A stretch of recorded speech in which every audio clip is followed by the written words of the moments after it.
আমাদের টাকা দিয়ে টুকাই পোষে, সন্ত্রাস পোষে।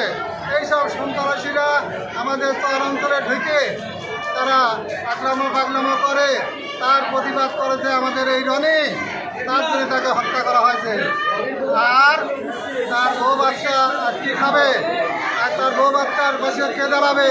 তাই আমরা এই মানববন্ধন করে ডিসি স্যারের কাছে অনুরোধ করব, এই বিষয়টা যদি ডিসি স্যার দেখে আর এই পড়ার মদের লাইসেন্স যেন বন্ধ করে দেয়।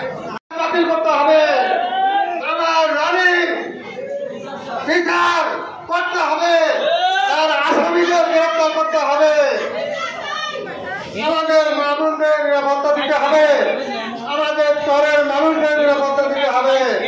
এই সব টুকাইরা মদের টাকা নিয়ে সারা বাংলায় টুকাইগিরি করে বেড়ায়, আমাদের চর অঞ্চলে টুকাইগিরি করে বেড়ায়। এদেরকে আমরা থামবো না। আমাদের রানীর হত্যার আসামিদের অবিলম্বে গ্রেপ্তার করতে হবে, অবিলম্বে গ্রেপ্তার করতে হবে। আমি ডিসি সাহেবের কাছে আবার অনুরোধ করবো। এবং ডিসি সাহেব এবং এসপি সাহেব কী বললেন এটা শোনার জন্য আপনি আমাকে প্রশ্ন করেছেন, ধন্যবাদ আপনাকে। আজকের কর্মসূচি পালন করলাম পাবনা শহরের মধ্যে চাকরিবাড়ি নামে একটা জায়গা আছে, যেখানে মানুষ সকাল 7টা-8টা থেকে শুরু করে রাত 12টা পর্যন্ত ওপেন দিনের বেলায় মদ খায়, মাতলামো করে। ওইখানে আশপাশে শিক্ষা প্রতিষ্ঠান আছে, মসজিদ আছে, মাদ্রাসা আছে, মহিলা মাদ্রাসা আছে। আশপাশের মা বোনেরা মানুষ যদি শোনে যে বাড়ি কোথায়, পাথরতলা কোন জায়গায়, চাকরিবাড়ির পাশে, ওইখানে ঘৃণার চোখে দেখে। এই চাকরিবাড়িটাকে আমরা এই অঞ্চল থেকে তুলে অন্য জায়গায় স্থানান্তরের জন্য দাবি।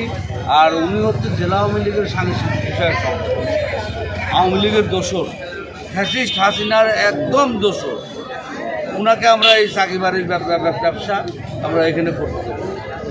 মা একটা সন্তান হারা, কারণ আমরা এটা ফাঁসি চাই। আর এই যে মাদক দ্রুত যাতায়াত ব্যবসা করে তাদেরকে আইনে আওতায় আনা হোক, মদের দোকান বন্ধ হোক, কারণ মানুষের অনেক সন্তান নষ্ট হয়ে যাচ্ছে। কারণ আমরা কোনো কিছুই করতে পারতেছি না, কারণ প্রশাসনের কাছে আমরা একটাই অনুরোধ করি যে এটা আপনারা বন্ধ করুন। এটাই আমার বক্তব্য শেষ এখানে। করতে চাই আমরা ডিসি সাহেবের কাছে আবেদন জানাই, ডিসি সাহেব যেন এই কড়াই দাবির মধ্যে লাইসেন্স বন্ধ করে দেয়। এই মদের ব্যবসা দিয়ে এই লোক